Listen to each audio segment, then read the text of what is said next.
All things come to an end. Journeys, lives, you know the score. But every ending, most endings in fact, lead on to new things. The story that ends for you just might be starting a story for someone else, or 100 people. You never really know the impact you have on the lives of strangers. Little bits of cruelty and kindness can fester or infect, can cleanse and encourage, and there's no real telling where the lilt of a butterfly's wing might land on the wind. Today, we end the 4-part series Tota Americana, which has seen our protagonist, a young and somewhat gender-fluid preteen named Alex, leave his old life in West Virginia behind after the murder of his father by a notorious outlaw, and the subsequent fall into insanity of his mother.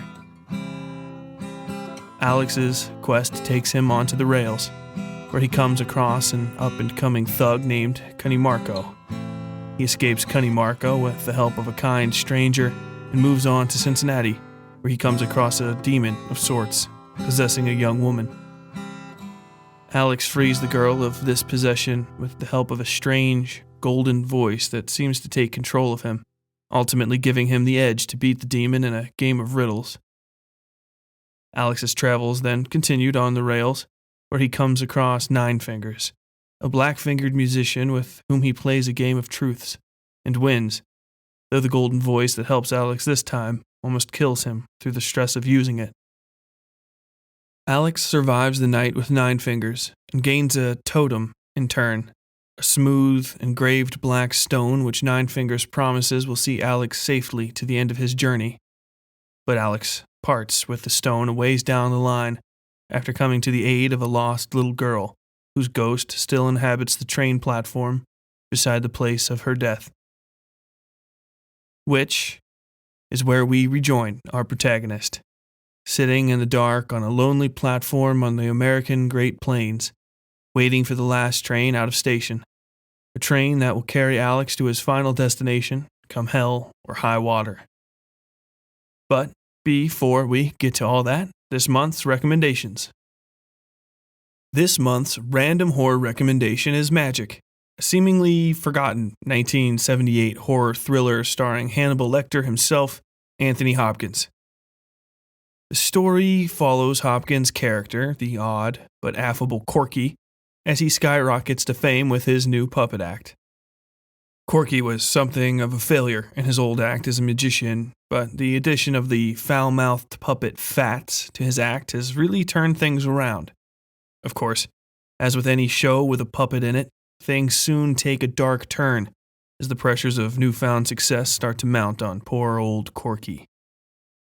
This movie is a goddamn blast, and I can't believe most people have never heard of it. Admittedly, a horror movie with a puppet at the center of it might be a hard sell, but I assure you it's actually incredibly good.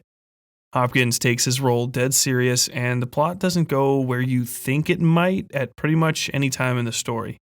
The movie is streaming in a few places online at the time of this podcast, and it's a real fun ride if you're a fan of old-school psychological horror. Definitely check it out. I'll leave a link in the description. This month's literature recommendation, and keeping with our focus on travel stories for the duration of Tota Americana, is Joseph Conrad's Heart of Darkness. It's no understatement to say that Heart of Darkness is one of the most influential novellas in history, and that, since its release in 1909, has gone on to influence some of the greatest narrative minds of the last century. The story concerns the upriver travels of a man named Marlowe toward an almost mythical figure named Mr. Kurtz. Kurtz is an ivory trader of some note, and his presence can be felt all along the river. Marlowe is tasked with retrieving Kurtz, and it is hinted that the company employing Kurtz wants him to be removed from his post, returned to civilization, and possibly hanged. Though it's not a terribly long story, only slightly longer in word count than Tota Americana itself, it's incredibly profound. The writing is deft, subtle, and dark, exploring themes like racism, colonialism, and the nature of civilization in just 30,000 words with an almost uncanny and unflinching sharpness. I highly recommend Heart of Darkness, and consider it an absolute must-read, even above most other titles I've discussed in my recommendations section. I'll leave a link in the show notes. Now, without further ado, today's story, Tota Americana, Part Final.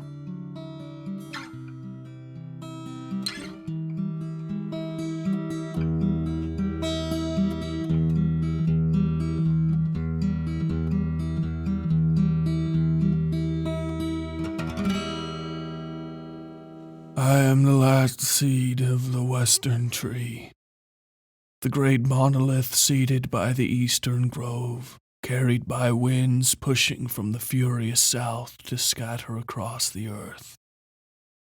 I am the last seed of the western tree. They have whispered to me in the dark and the silence. In the place between where the pages touch, I have found them. They never stopped speaking. They are implacable. I am the last seed of the western tree. I will be buried as I am, consumed by the earth, only to return as something great, something beyond the ken of years, spreading my great arms to drop my poison fruit across the universe. I am the last seed of the western tree. I was meant to fall, but I was never meant to sprout.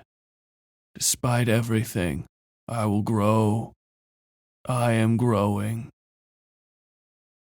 I am the last seed of the western tree. All that I can give shall be returned to me. All that I can take will be given in turn. Common Leads, the Book of the Five. The 10:30 westbound, last stop Colby, Kansas. Pulled into station 3 minutes late. Doors already open. The smell that beggars description rolled out of those open doors like the breath of a predator, rich with rotten meat. The thing that had slipped beneath the boardwalk hadn't made any noise since it left me, though I suspected it still lingered, awaiting some prize from whatever the train had brought. There was no way but forward, I knew, and so I stepped aboard without hesitation. The doors slid shut slowly behind me. Black, where the train the girl had departed on was white. They moved without porters to guide them, and the train moved the second they'd closed, accelerating to a high pace in seconds. The forward motion nearly put me on my ass. Nervous, despite not wanting to be, I looked around the cabin I'd stepped into.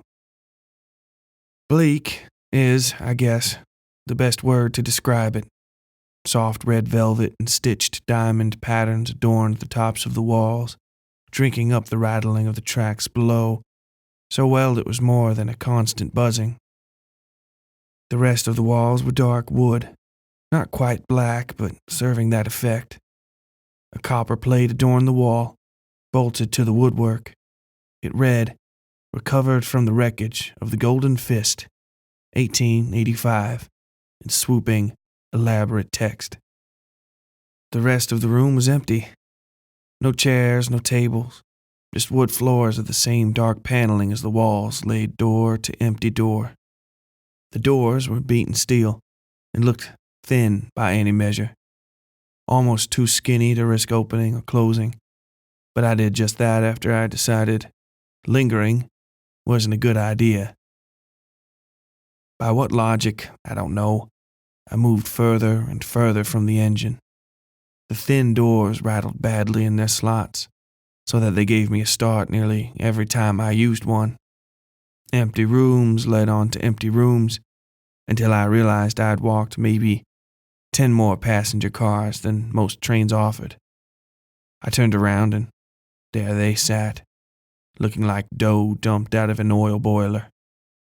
Left to right, they were fat, skinny, and lumpy. their features too deformed for descriptions like man or woman.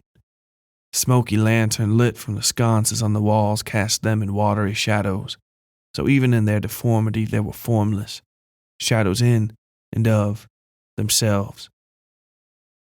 Slush, the wet remnants of an eye, floated in a crystal jar at the center of the table where they sat. As I watched, it watched me, twisting like a jellyfish to get a better view. "Here," one said. "Here indeed." A similar voice, but from another mouth. A nasty, hooked tooth hung from that one's gums. I watched the one to the left pull it free and stick it in her mouth. Her, because why not? It moved the tooth around with its tongue until, satisfied, it curled its lip inward and used the tooth to scratch at its chin. "Hungry, thirsty, to eat, to drink, all is offered." I'm fine, I said, torn between wanting to look behind me and also knowing somehow that if I did, I might never turn around again. I hesitated. But thank you.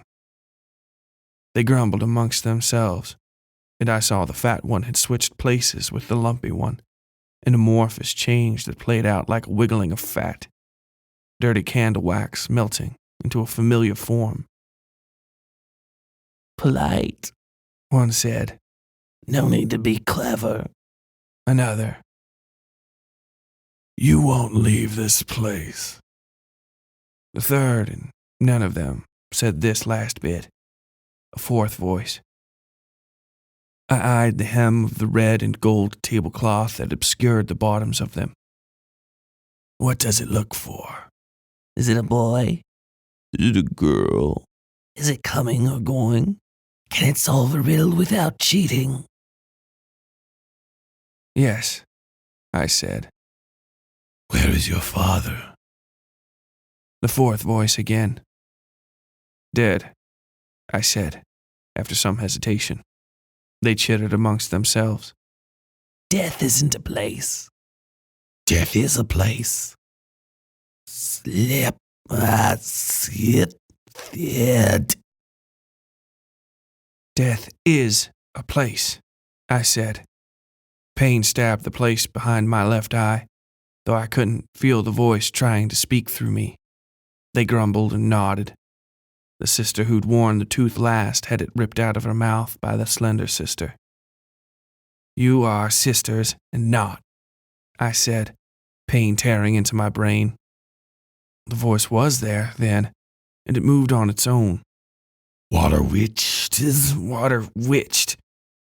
thing feeling and seeing without hands, tasting and breathing Without a tongue. The pain was nearly unbearable.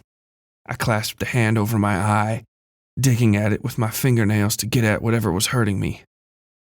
Go away," They said calmly, the fourth voice rumbling up through all their mouths. "You aren't welcome here. We want the prophet, not some petty voice." There followed a silence so stunning and profound that I nearly lost my breath. The pain in my head vanished in a second, and I fell to my knees in relief. When I removed my palm, it was smeared with blood. My left eye had gone blind. Jesus Christ, I said to myself, did I actually do it? Fingers probed tenderly over my eye, and I found the ball of it intact, though painful shreds of skin hung from my eyelid. I tugged at one and pulled free a slice of clear, bloody flesh the length of a postage stamp. Brown hairs, a chunk of my eyebrow, still clung to it. Fuck. They laughed. The vision in my left eye bled back into clarity. I held a hand over it anyway, trying to staunch the steady flow of blood from my torn skin. Pain, simple, natural pain, made my knees weak. I desperately wanted to sit, but I kept on my feet, knowing any slip-up could send things from bad to worse. Feeling weak? Soft-legged? No problem. The fourth voice. Just rest. Are you hungry? Thirsty? We have food and drink. The fourth voice again, clearly masculine where the others were female. We ask little in return. Just a trifle. Something small, you'll never miss it. I'm just riding until Colby, I said. Thank you, but my ticket was just to ride, and I don't have cash for the meal car. Clever. Thinks he is. Thinks she is anyway. So you're sure you'll live that long? The fourth voice asked. The fringe of the tablecloth puffed outward when it spoke, moved by some heavy wind. And longer, I said. We arrive at midnight. Late hour. Witching hour. We are hungry ourselves and we've brought no food. The lumpy sister said, she now wearing the tooth. Perhaps we've invited some. Soft little girl. Hardy little boy. A challenge then, I said. I stake my life, my safety, and nothing of mine gone to you that I can't give again and freely. The words felt alien and right all the same. The chattering gold teeth were gone, couldn't reach this place, wherever it was. Name your stakes. All that we'll have. That and more. That and all. In all the world. And all the worlds beyond. And all the lives to follow. Our chariot carries us beyond the pages of the book, beyond the ink on the page. We carry ourselves where we desire to be. We'll have all of you, the fourth voice said. Carrion reek followed his words this time, clouding the dark interior of the train. I could hear nothing of the tracks now, or of wind. We'd passed beyond the simple realities of Kansas to some other place, a murk that lay between things.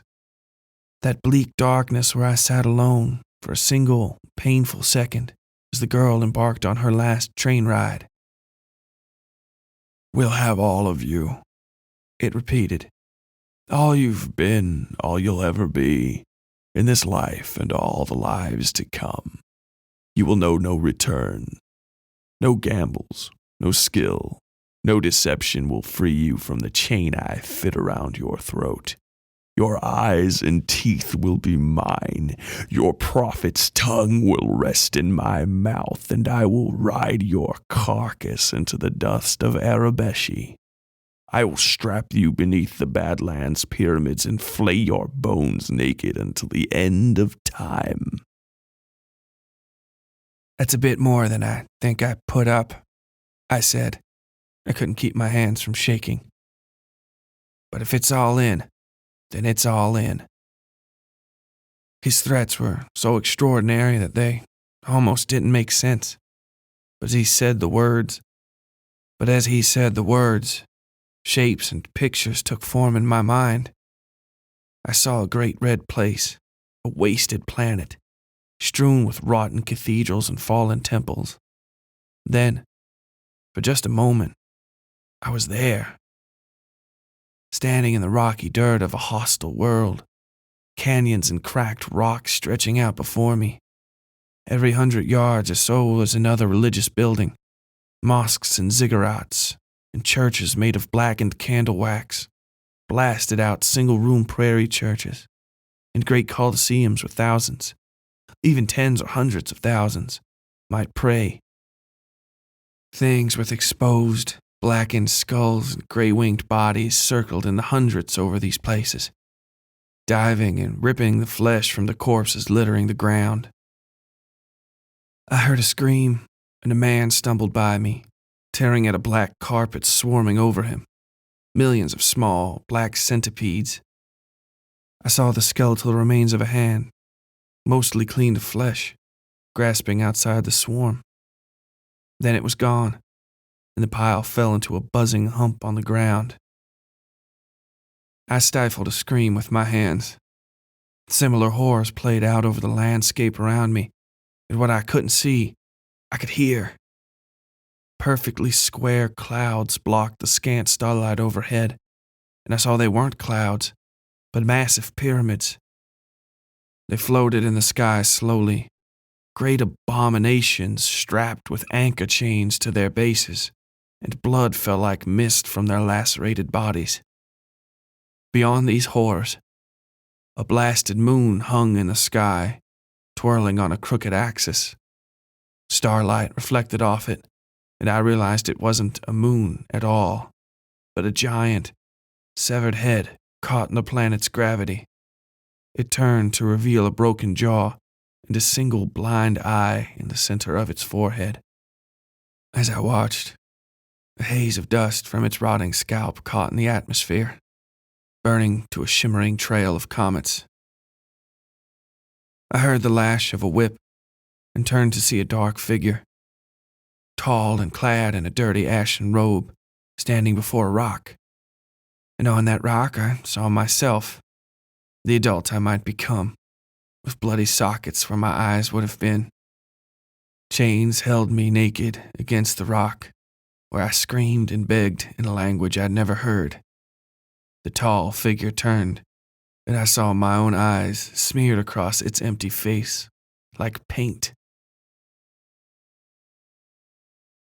I was back on my knees in the train car, my sweating face pressed to the floorboards.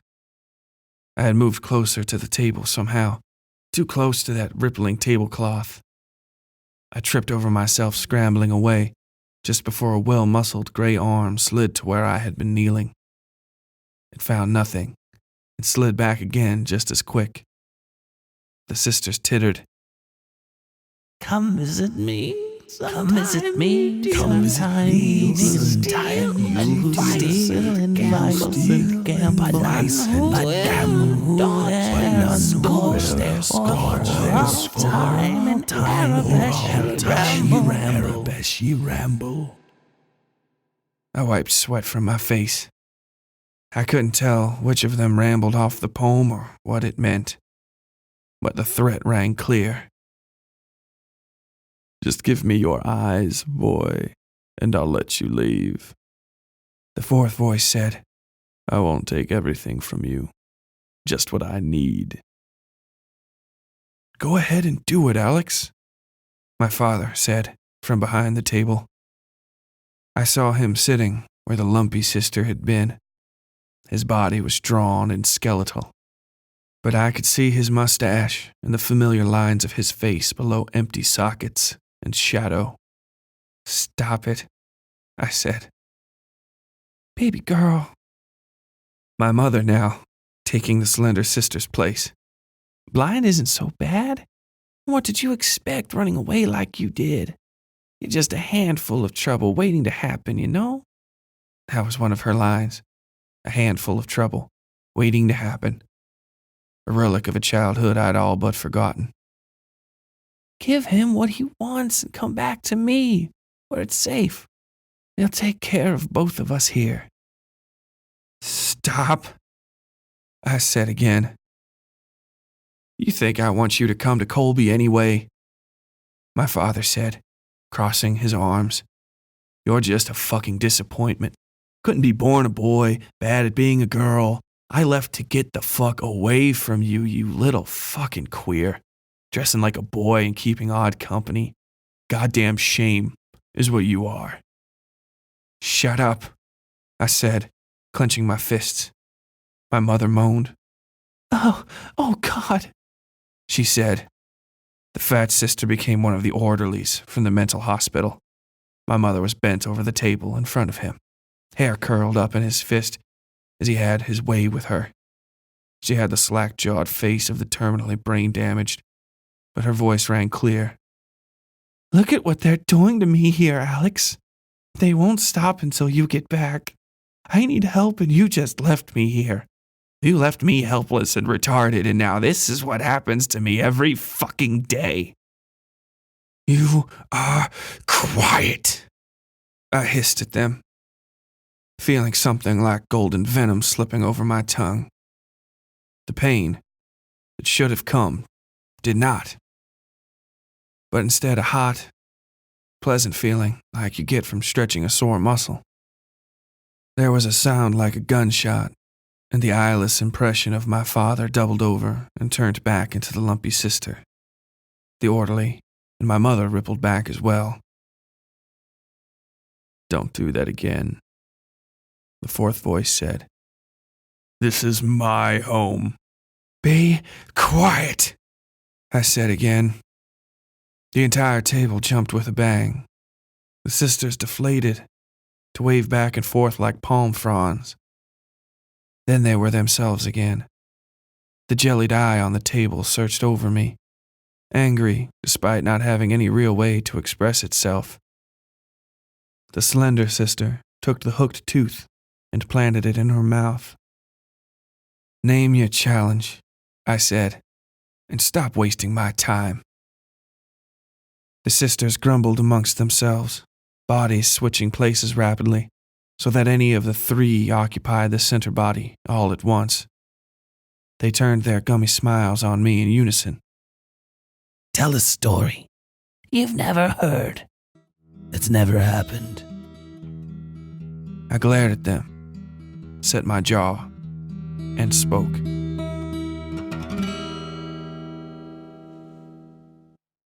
Have you ever wondered how some of our most archetypal stories relate to modern topics like gender equality, toxic masculinity, and body positivity? Then you should check out Feminist Folklore, a storytelling and discussion podcast from our friends at Skylark Media. Every episode covers a new fairy tale, myth, or legend from around the world and explores how that story connects to the experiences of women in today's society. Whether you want to get fresh perspectives on stories you grew up with or hear new stories from different cultures, Feminist Folklore's got something for you. If you like shows like The History Chicks, Call Your Girlfriend, or Myths and Legends, or the Westside Fairytales, you'll probably dig Feminist Folklore.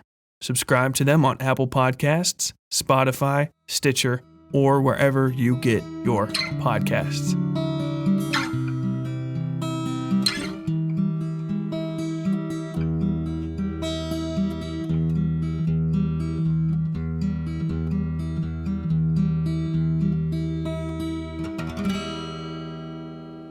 Farmer Burnside came out of Iowa shortly after our country tried coming back to its senses in the late 1800s. Before he was anybody, he was nobody, like most folk. Poor, educated enough to not look foolish, and a hard worker. He built muscle tossing hay bales and breaking rocks and pulling stumps, as well as most anything else you might do on a farm. While he never owned land himself, he was respected in his neck of the woods and allowed a certain degree of freedom as a boy. He used that to sneak around in Union Army camps during the day, to watch the men wrestle and even spar sometimes. By 19, he was maybe the strongest boy in the county, and certainly the most spry. He could stand one-legged on a fence post and flip himself forward, landing on the opposite foot on a post 6 feet away. He could outrun most dogs, if only for a bit, and had a habit of climbing most anything he thought worthy of the effort. He taught himself wrestling by watching it and by practicing with, or on, whomever would give him the time of day. That number dwindled in his town, and then his county, until nobody would risk wrestling the upstart on account of how damn near impossible it was to beat him. Eventually, he faced the Springfield Strangler and, at the age of 19, was recognized as hands down the best catch-as-all-catch-can wrestler in the state of Iowa. People laughed when they saw him coming and talked about him for a lifetime after they watched him leave. He came with the rising sun, preferring to walk town to town in the earliest part of the morning to enjoy the fresh air. He dressed plain in a pair of worn overalls he was almost too big for. He'd wrestle any comer, any contender, no matter how they came to him, so long as they weren't drunk or apt to get themselves hurt. In no time, most every state in America was home to a man who'd been pinned by Farmer Burnside. Traveling circus built up around him, a menagerie of folks who followed the wanderer from place to place, and eventually country to country. He wrestled folks from Brazil to Japan, and always left a spirit of camaraderie in his wake no matter the bout. The word of how good a wrestler he was reached the wrong ears, and there were some things in the world thought they might make theirs what was his. In Lincoln, Nebraska, a hulk of a devil who called himself Ocker challenged Farmer Burnside to a test of strength. Ocker went to a cornfield beside the town, where dozens of people were watching, and ripped the farm's water tank right out of the ground. He told Farmer Burnside that no man could match that strength, and, to his surprise, Father Burnside agreed with him. He said, but maybe a man might outmatch it. So Farmer Burnside dragged one mighty forearm through the ground and irrigated the whole field from a nearby river. And knowing he was beaten, the devil hung his head and left. In Enid, Oklahoma, a devil named Dram found Farmer Burnside and challenged him to a wrestling match. Burns won easy, outclassing Dram every step of the way. But Dram was a devil, and so had some influence over animals. He hypnotized a bear and wrestled it to a false win, telling Farmer Burnside he could never match that skill. Farmer Burnside told Dram he'd never make a show out of hurting an animal, and so no, couldn't match that skill. But maybe he could outmatch it. So Farmer Burnside went to one of Oklahoma's driest oil fields and brought drill pipe along with him. Dram watched as he jammed pipe after pipe into the ground until black American crude was shooting high into a cloudless sky. Farmer Burnside had wrestled oil itself out of the ground, and so Dram knew he was beaten. He hung his head and left. After this, none of the devils on earth or in that murky place between places wanted anything to do with Farmer Burnside. None save one, who called himself Belial and traveled with his cave on his back like a turtle. Belial found Farmer Burnside in Snapmare, Kansas, where he was teaching a wrestling class to children. Belial saw Farmer Burnside and was afraid of him, knowing he could never beat him in a fair fight. So Belial endeavored to be more devious than the demons who preceded him. He lured the children and the children's parents into his cave of dreams, the shell he carried on his back. There he swindled and cheated all of them, until every soul in town owed him a debt. This was easy for Belial, if tiring, but he didn't care much for the souls of the townspeople. He wanted Farmer Burnside's skill and strength. Belial found him the next day in the town square, where Farmer Burnside was looking for the children. Belial pretended to be one of those he'd taken, wearing the boy's skin and talking in his voice. But Farmer Burnside saw the devil for what he was and jumped on him. It wasn't long before Belial was wrapped up in a hold, unable to move and barely able to breathe. "Give back the children and people of this town and I'll let you go," Farmer Burnside said. He didn't expect the devil to laugh at him. "They live in my house with me now, that I carry here on my back," he said. "You can't hurt me without hurting them. You have no power." Farmer Burnside saw this was true and thought long and hard before coming up with a plan. "How about a bet, devil?" he asked, knowing devils couldn't resist a wager. Such was true of Belial, who licked his lips when he thought of the possibilities. "What are your terms?" "You let go of those souls in your possession, and I'll hang myself by the neck," Farmer Burnside said. "For every minute I can stand hanging there without dying, you got to push back your collections on their debts by a year. And if I can hang long enough that everybody lives out a natural life before you come collecting, then you'll count those debts repaid." The devil laughed at this, but Farmer Burnside continued. "If I can't save every soul in town, you can have what you want from me. But if every debt finds itself repaid, I get to drag you to hell personally." Belial soured at the last term, but he could find no way the man could pull it off. Even the stoutest of men died after 12 minutes on the rope. 12 years was a blink of an eye to a real devil like Belial, so why not take the bet? Perhaps some of the older souls might escape, but the children would remain his, as would Burnside. I accept, Belial said, forming his own plans. So Belial and Farmer Burnside went with all the town to Hangman's Hill, where the gallows tree sat against the rising sun. Farmer Burnside allowed Belial to pick the rope, as this was part of their terms, and then threw the noose around his neck. He gave the teary-eyed folk a nervous nod of his head, and then leapt from the gallows stand. Even Belial was shocked. He'd snap his neck for sure. But Farmer Burnside gave a laugh as he bounced at the end of the rope, bright and cheerful, as though he was wearing nothing more than a necktie. Belial looked around in amazement as all the crowd joined in laughter. Farmer Burnside had performed just this trick a dozen times or more around America, often telling the crowd to keep it a secret if travelers came asking about him, so as not to ruin the surprise. In truth, his neck was strong enough he'd hung as long as an hour before, whistling Dixie all the while.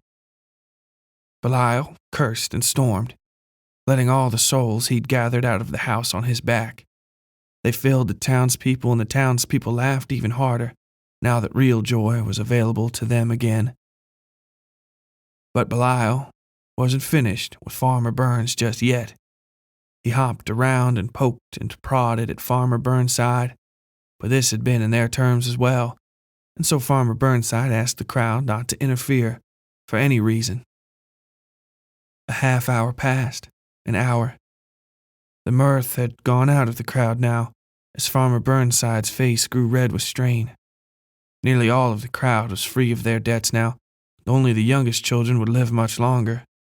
They begged Farmer Burnside to come down from the rope, but he smiled and shook his head, telling them he wasn't going to leave a snowball's chance in hell of Belial collecting. Another half hour passed, and the youngest child in town, a 2-year-old girl named Stephanie Rogers, remained the only possible survivor. The townspeople made fools of themselves, telling Farmer Burnside to come down. 92 was as old as almost anybody in the entire world had ever grown. They said they'd tell the girl when she needed to die, that she would do it gladly when she understood what he'd done for her. Farmer Burnside smiled and shook his head. I won't condemn a child to death, no matter when that death may come, he said, and the people were ashamed. His words had chastised them, almost as much as knowing they had condemned him with their fast behavior with Belial, but his face was growing almost purple, and his eyes looked dark and bloodshot.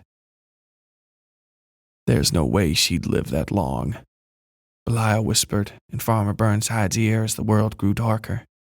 Come down off the rope. Farmer Burnside denied him. Surrender now, and I'll ensure you survive this. Come down off the rope. Farmer Burnside denied him. They are not worth it. Come down off the rope. For a third time, Farmer Burnside denied him.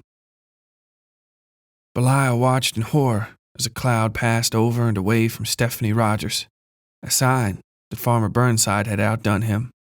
And with that passing cloud, so passed Farmer Burnside, having hung for a full 129 minutes until, finally, the strain killed him. The townspeople burst into tears and snatched up every stick and rock and sharp thing they could find, hounding Belial into his house and out of their town. They buried Farmer Burnside on the hill. The gallows tree felled to build his casket, and no man or woman was ever hanged in Snapmare again. Townspeople lived in the town until the last of them, young Stephanie Rogers, died at the ripe old age of 128, cared for by a family who never understood why she refused to leave the ugly old town of Snapmare, Kansas. And Belial was never seen from again, I said. The fourth voice huffed in displeasure. He had grown quiet as I told the story, words falling out over my tongue in a way I'd never felt before. I hadn't even felt real in the telling of it, truth be told. It was as though I had ceased to be, and only the story remained. There was a dull sort of ache behind my left eye, but nothing like the burning needle. The story's true. We know it is. The story is false. Facts were changed. Belial made a fool of. They cackled. Certainly she's heard this before. Heard of a story is not heard a story. Belial deceived like a petulant child. They cackled again, and this time the table nearly split. It was struck so hard. Chips of laminate and splinters blew into the face of the slender sister, who sat in the middle seat. The nasty hooked tooth gleamed in her mouth. We accept. We do not accept. There was a long, uncomfortable pause. I reached into my pocket and found the first souvenir I'd picked up on this trip. A simple gift from a strange woman. We accept. A roar of displeasure shook the table, and that vibration carried through the train, changing the form of things as it passed. Rot set into the floorboards, the corners of the walls along the ceiling, a thick, fuzzy carpet that seemed almost alive. It filled the room with the stench of rotten cheese. Muscular gray arms emerged from beneath the tablecloth, and with them followed the slick, gray skull of something that might have once been a man. Its skin was like wet rubber pulled over a human skull.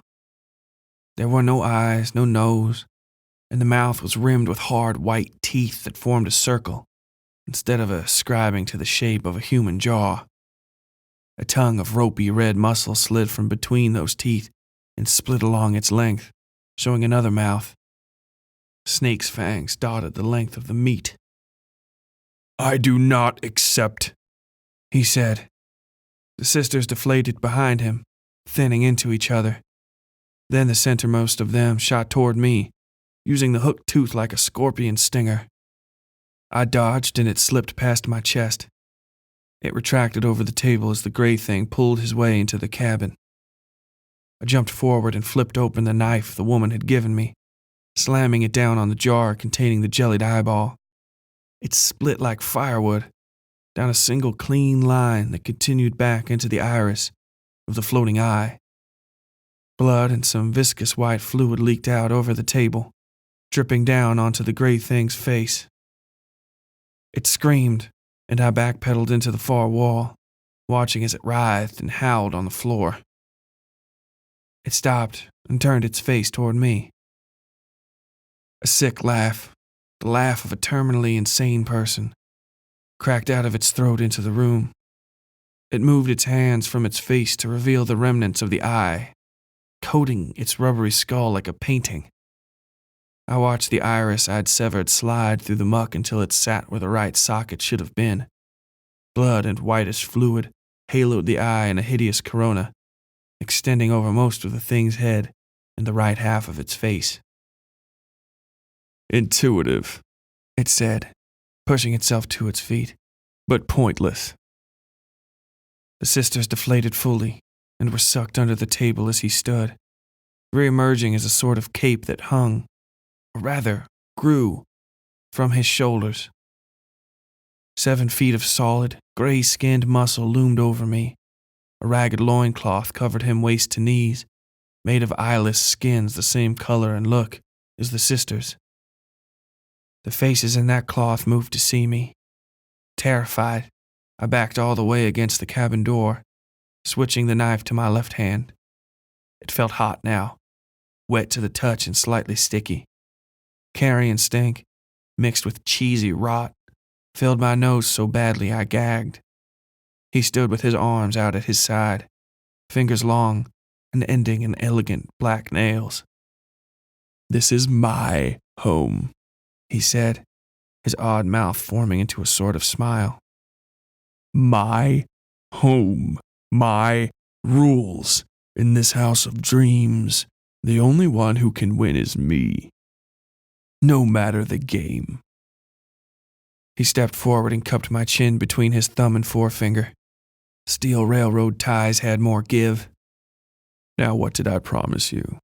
A visit to Arabesh? His tongue spoke, not the throat behind the teeth, and it extended to wrap around my neck. But first, your eyes and your tongue. I promised I'd take those first. I snatched his tongue with my right hand, pressing the mark the stone had left on me into the wet flesh. I had only hope that it would do something, but in a second he was screaming as scalding steam poured between my fingers. The tongue left my throat and wrapped around my wrist, splitting so that its thin, sharp teeth bit into my skin. I screamed, but I held fast. One of his big hands swung up and caught me in the temple, filling my head with stars and dropping me to my knees. I thought of Cunny Marco and all his promises back in that gun-cotton train yard. I remembered how dizzy I'd gotten when he slammed my face into that coal car, how I just wanted to give up so it would end. But I also remembered the knife that woman had given me. He struck again, howling in that same language a different me had begged in, strapped to that rock in that horrible place. I felt like puking. It hurt so bad, and I could feel strength slipping out of my arm as his teeth tore it apart. But I fumbled the knife up where I could see it work and cut through his tongue. He screamed. I felt the tongue tighten on my arm and then fall off completely. Then I was flying backward through the open door of a train, hovering in open air for a second before I hit the ground. In the last second before I hit the dirt, which would have damn near broken every bone in my body, I caught a glimpse of something soft and red that made a quiet oomph when I hit it and slowed me down. Then I was rolling in the mud to the right of the track. A small town glowed in the night at the bottom of the hill. I knew it was Colby, but it was only a touch closer to me in this moment than when I had started out on this journey.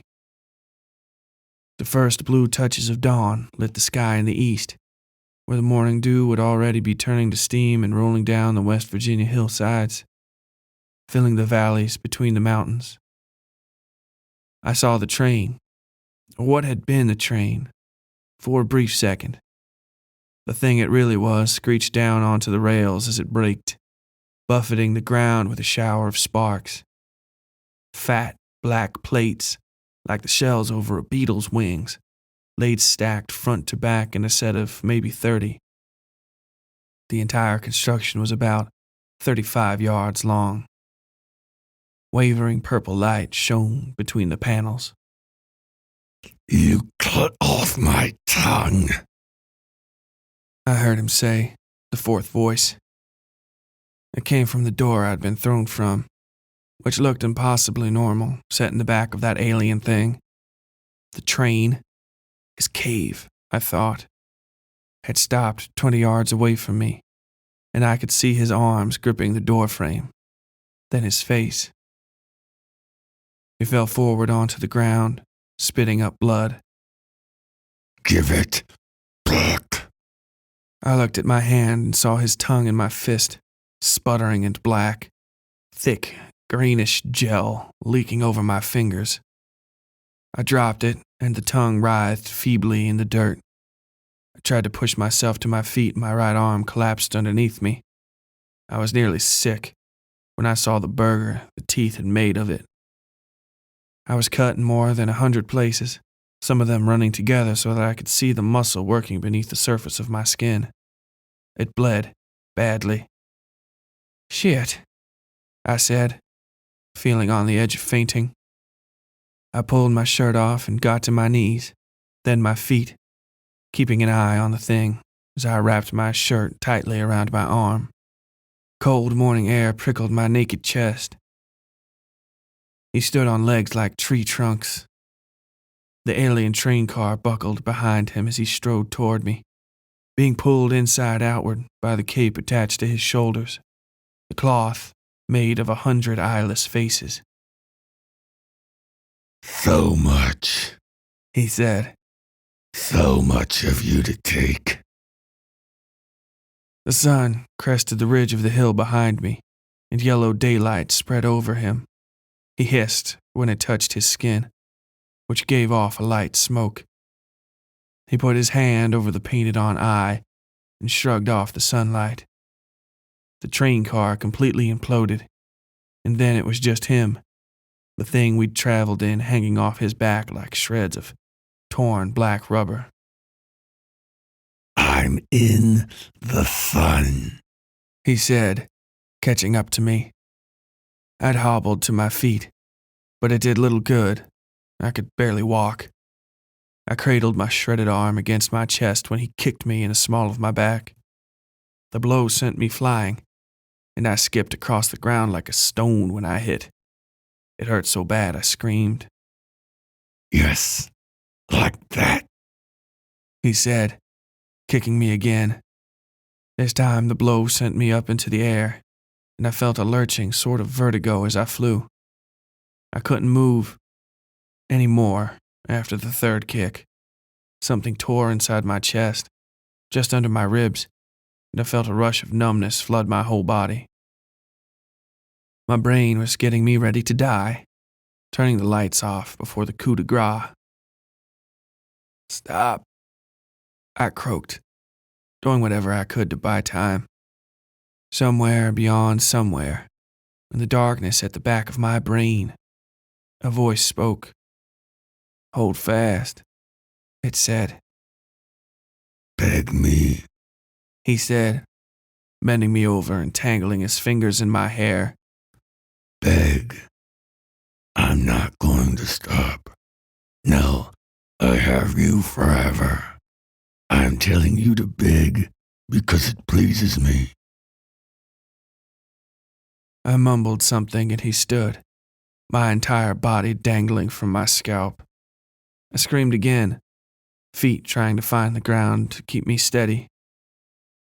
"I showed you how this would end, and here it begins." I cried. It wasn't hard. Harder to keep it down, in fact. The quick submission seemed to disappoint him. "Perhaps I'll just sell you to Cornelia," he said, his other hand moving my chin, parting my lips with his thumb so he could see my teeth. His flat, formless face slipped in and out of focus. I was dying, or something close to it. Old fast. "She's been offering trade for just news of a profit," he said. His fingers moved to other parts of my body, poking, prodding. He gripped the shredded flesh of my arm and squeezed. I thought my body had passed beyond pain, but I was wrong. I screamed and gripped his wrist, trying to pull him off of me. "No harm in a fresh favor," he spoke to himself as I clawed at him. "Oh, does that hurt?" "Yes," I screamed. "Yes." He let go of my arm and the temporary strength fled my limbs. The relief was an almost physical thing.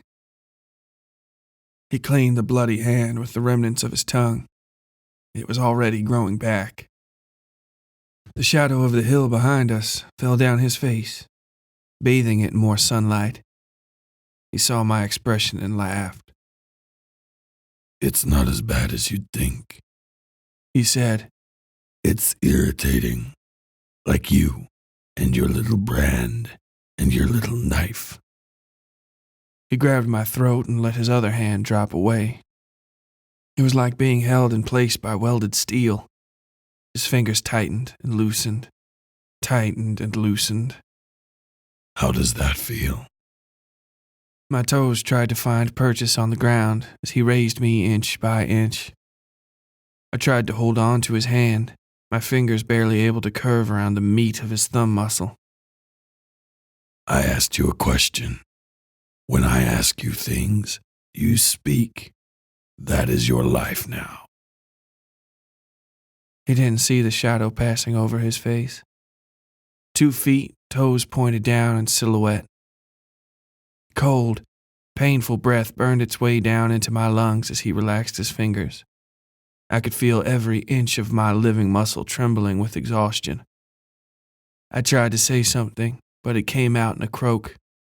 The shadow was moving faster now, as the sun crested the hill in full, rose in earnest on this part of the world. He relaxed his fingers, but didn't drop me. "It comes," I rasped, "with the dawn." The painted eye on the right side of his face widened as the shadow slipped past him, leaving only a single bisecting line where his nose would be if he had one. "No," he whispered. "No." He threw me to the ground and took a step back. I turned into the rising sun, where a tree stood in black silhouette. A man hung from that tree, body slack in death, swinging gently in a still breeze. In the sudden quiet, I knew both of us could hear the steady creak of the rope. The only other sound was the rasp of breath in my swollen throat. "No," the thing said, taking another step back. The hangman's hand shot up to the rope in time with that first step and pulled down so that his entire body rose. Then his hands moved again and again until the hanged man had climbed his own rope and hung by one hand from the branch. He untied the knot keeping him there. The thing screamed a single word that sounded like a bucket full of water and gravel getting shook around. Then he turned and threw his cape of faces over his head so that it billowed out into a shape like that of the alien train car he'd thrown me from. The hanged man thudded to the ground, and then he was sprinting toward us. The thing's train car, his cave, popped into existence with a thud of displaced air, and he spared me a single glance back, raising a hand to drag me along with him. Then he thought better of it and jumped inside the thing he'd made with the cape. It attached itself to the train tracks and started moving. The hanged man shot over the ground past me and jumped into the moving train feet first, his hands out over his head in fists. A good 6 feet of rope fluttered behind the noose. He disappeared into the moving train car, and then the train car itself disappeared, leaving just him and the gray thing wrestling on the ground. They kicked up dust and flew over each other like cats in an alley fight. I don't know enough about wrestling to tell you what was really going on, but it was clear the hanged man was a shade shy of bored with the whole thing. He'd move and get the thing in a hold, then let him go and back off, just to get him in another hold. Then he rolled sideways. The thing's massive right arm snapped like a pencil. It howled in pain and tried to scramble away on its hands and knees. It looked far less formidable now, and I realized it had shrank some. The hanged man smashed it down into the ground and grabbed the fleshy cloak, tearing it off with a wet rip that made me turn my head and puke. Nasty green jelly sprayed onto the dirt when the hangman threw it away. It caught fire in the sun, and I saw the individual faces curl and separate. They filled like balloons and sprouted arms, legs, bodies. Charcoal-colored things crawled and sprinted away from the burning cape, some of them dancing and jumping into the air, before bursting into a shower of ash. The hanged man undid his noose and fitted it around the thing's neck. It was begging now, and clawing at the rope as the hanged man dragged it past me, toward the tree. Our eyes met, his nothing more than ghostly pools of shadow, punctuated with tiny lights. The hanged man smiled at me, a broad, toothy grin. "You did all right for a boy your age," he said. He gave me a thumbs up and kept walking, jerking the rope hard just once when the thing tried to grab me. But it wasn't the gray thing anymore, not really. Slabs of muscle cracked like dry clay and fell from his arms and legs. The eyeless face crumbled, and I saw 2 mostly human eyes searching the sky. By the time the hanged man had thrown his rope back over the branch, what remained was a slender, pretty man in a white and gold robe. He was screaming in Latin, when the hanged man pulled him up to dangle. He was screaming in Latin when the hanged man pulled him up to dangle. I listened to him die for just a second. Then the hanged man cut the man's choking short by pulling down on his legs and the rope at the same time. There was a snap and a thump, and a splash of darkness rolled over the ground toward me. It was like the opposite of a lightning bolt, and when it had gone, so had they. The tree waved in the rising sun, and I died. I came to in the town infirmary a few days later, having barely survived what the concerned lady doctor assured me was a terrible mauling by a strange dog. I'd lost a stub of finger on my right hand, and my arm looked like ground chuck, but I'd kept the limb and it still worked well enough. The doctor gave me a very stern look when she lectured me on just how lucky I was. That was followed by a lengthy visit from a man in a sheriff's uniform who tried to get me to tell him who I was and why I was in Colby and, more importantly, what the hell had happened to me. I tried to lie, to make up a story they'd actually believe, but I couldn't. It was like the lie had wired my teeth shut, and I could feel that was what it was.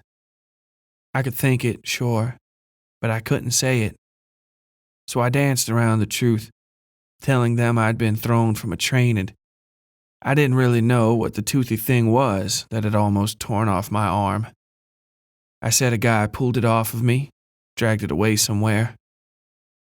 Then I told them I was too tired to talk anymore, and that wasn't a lie at all.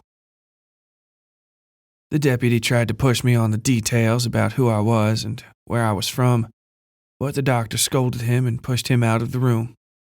He said over his shoulder that he'd be back, the absolute second he found out I was feeling better. I was slightly relieved that he didn't seem to actually give a shit about my health. That meant he wasn't likely to round up a posse and go rousting the rails for a likely suspect. I didn't want some other drifter getting lynched on my account, or some innocent dog getting shot. The doctor was a nice lady with short, professional hair and comfortable shoes. Her name was Vanessa Klimt, Dr. Vanessa Klimt, that is. She said she'd never seen somebody's arm as chewed up as mine that hadn't been sucked up into some sort of farming implement. She spent a week making sure I didn't ruin her good work by over or underworking the arm. If we were any closer to civilization, she told me, we'd have already turned you over to social services. She crossed her arms and smiled wickedly, cocking out a hip. As it stands, maybe I'll just put you to work in the clinic, have you wash out bedpans and run food so you can work off my surgery bill. I told her I wouldn't mind that. She rolled her eyes, letting me know it wasn't really an option. Social services were coming, whether I told them who I was or not, by the end of the week. I suggested I might run away before then. She glared at me for real, threatening to have the deputy handcuff me to the bed. I agreed to behave, and she generally left me alone after that. I gathered the story of how I'd survived piece by piece, mostly based on the questions folks asked me in the days following my wake-up. Why were you up on the abandoned tracks north of town? Who helped you during the attack? Was it a dog that bit you? Why didn't they bring you to town after they put a tourniquet on your arm? Who was the girl in the red dress banging on doors in town, screaming that a kid was about to die on the tracks and needed help? Friend of yours? I did die, too, in those intermediary days. Twice, Dr. Klimt told me. The first time I went into cardiac arrest was maybe 5 seconds after they got me into the operating room. The second was an hour after that, during the second stage of the surgery. I don't remember most any of that. What I do remember is the dreams I had between falling asleep on that hill and waking up in a paper dress in a hospital room. Dreams of red people dancing in a void of infinite black. Dreams of a great city that covered nearly all the eastern side of this country, and a flock of black birds flying out of that city to cover the entire world. And I dreamed of my daughter, and the odd life she'd live, and how I'd cursed myself to never be a part of it. I broke out of the hospital a day ahead of social services arriving. I snuck into another room and stole a girl's clothes while she was getting her appendix removed. She was bigger than me, but not by much, and so I was a girl again when I went to find the spot where my father died. It wasn't much. There wasn't even a stain. I walked in and out of the bank twice, looking at the tellers, standing where I think the woman might have been standing when my dad's partner tried to round her up. She'd caused a big hullabaloo, snuck out in the commotion. Dad had been set up to get the drop on Lightning T. Daniels, who was famous around the country for being a silver-tongued rogue, but in real life was just a junkie who knocked over banks to feed his habit. His partner, who they called Junebug, snuck up behind my dad and snatched his pistol out of his holster. She shot him, and he died almost instantly. Dad's partner, a man named Harold Lovejoy, quit the FBI a short time later and basically disappeared from the face of the earth. He'd never forgiven himself for what happened. I met him once, at Dad's funeral, and he'd said just that. I stood at the corner of the alley where my father died, pretending to be her, pretending to be the Junebug. I saw him standing there like a ghost, as unknowable then as he'd been to me in real life. She'd seen as much of him as I had most days. Just the back of a typical man in a suit, a man preoccupied with something else. Always preoccupied, never really noticing the women in his life. And then that last woman in his life had walked up on him and killed him for that. I took my imaginary father's pistol out of his coat pocket and pointed it at his back. Bang, I whispered, my little finger gun kicking back from pretend recoil. I dropped it to my side and looked up and down the block. Men and women went in and out of the bank, all of them busy, moving to the places they needed to be. Birds danced with each other in the street. Sparrows looking for a nest. I tried to find some greater meaning in my journey, but it eluded me. Sometimes there was nothing to learn. A woman who'd never met me was a bigger part of my life than almost anybody else ever would be. And I was probably the same to more than a few folks I'd run across in mine. I heard a train pull into the station on the south end of town, knowing, in the way it echoed, that it was heading west. I put my hands in the pockets of the stolen dress and headed for the train station. There are demons in this great land of ours, but plenty enough decent people to put a stop to them when needs be. They and all the rest of us move along these great, glittering stretches of steel and asphalt, lives cutting across lives, separating and splicing them and making new things of old things. Intricate stitching and a quilt too big for any of us to see. A blanket of stars, beneath which all of us lay, some knowing their purpose, most only guessing at it. I looked to the west and knew what lay ahead and behind me. Come death or design, I had found myself out there in the unforgiving dirt of the American plains. My father had died. My mother lost her mind. And I rode the rails. Written April 18th, 2018 to May 5th, 2018. Louisville, Kentucky. Well, that was Tota Americana Part Final. What a ride, huh? Have you ever had to confront an ugly part of your past to grow as a person? Have you ever summoned a lingering revenant to personally hang a lesser god? let me know in the Westside Fairytales discussion group, which we call the Westside Fairytales Horror and Lit Club on Facebook. We have a regular page there under Westside Fairytales, but the Horror and Lit Club is a great place to talk with other fans about the episodes, the recommendations, and even start up your own conversations about horror and writing and whatever else comes to mind. You can also send me a message personally at westsidefairytales@gmail.com or hop on Twitter at WSFairytales or Instagram at Westside Fairytales. If you like the show, please take a minute to rate and review us on iTunes. I read literally every comment, and it's a great way to help us rise through the ratings. We've been growing quite a bit lately, but we still have a long way to go, and that minute or so you spend on iTunes could really make the difference. If you really like the show and just want to send us some cash, then hop on over to our Patreon at patreon.com/WestsideFairytales. We have tons of additional content for you to access there, basically upping your Westside Fairytales intake to 4 audio programs per month at the $5 level. For just $1, you get early access to the regular show and access to update audio where I ramble and try to get you to laugh. You'll also get early access to the Westside Fairytales Horror and Lit Club audiocast where I go in depth on the month's book and random horror recommendations.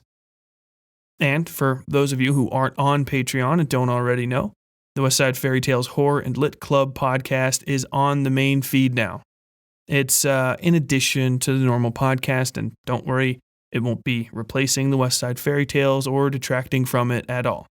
Really, it's just a way for me to connect with you guys more in a casual way, so you can get to know me better. The Lit Club podcasts aren't necessary to understand the Westside Fairytales canon either, so feel free to skip them if you aren't interested. But thanks ahead of time if you decide to check them out. Next month on the Westside Fairytales, the final episode of Season 3, in which a man quits a job he hates to become a sort of homeless poet, potentially saving thousands of lives in the process. I hope you'll join us for the last episode of the season before our temporary summer hiatus, ice and alley walking. And, until then, as always, stay safe out there. The Westside Fairytales is written, read, scored, and produced by Tyler Bell. Episode art by Yui Breedlove. All content herein copyright 2019 Tyler Bell.